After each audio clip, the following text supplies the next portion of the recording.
আইনগতভাবে আনিসুল হক অথবা সালমান এফ রহমানের এই ধরনের কোনো নির্দেশ দেওয়া বা এই ধরনের ঘটনার সাথে সম্পৃক্ততার কোনো অভিযোগ ও তথ্যপত্রের মাধ্যমে এই ট্রাইব্যুনালে উপস্থাপন করতে পারেননি। সেজন্য আমি বলেছি ওনাদেরকে এই অভিযোগ থেকে অব্যাহতি দেওয়ার জন্য। আগামী তারিখ, ধার্য তারিখ হলো 12 তারিখ। কারফিউ দেওয়ার মূল উদ্দেশ্য হলো যারা আন্দোলন করছে, ঘরের বাইরে বেরিয়ে এসছে, তাদেরকে ঘরে ফিরে যাওয়ার জন্য আহ্বান করা। সেই ক্ষেত্রে আমি বলছি যে বর্তমান সরকার আমলেও গোপালগঞ্জে একটা ইনসিডেন্ট হয়েছিল, সেইখানে কিন্তু সরকার কারফিউ জারি করেছিলেন।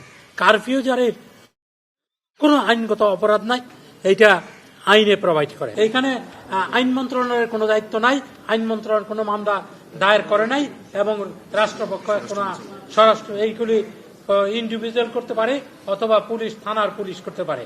এইখানে স্বরাষ্ট্র মন্ত্রণালয় বা কোনো মন্ত্রণালয়ের কোনো প্রয়োজন নেই। কোনো কগনিজেবল অফেন্স হলে যে কোনো থানায় হবে, সেই থানার কর্তৃপক্ষ ওনারা নিজেরাও করতে পারেন, যারা বিক্ষুব্ধ তারা করতে পারেন।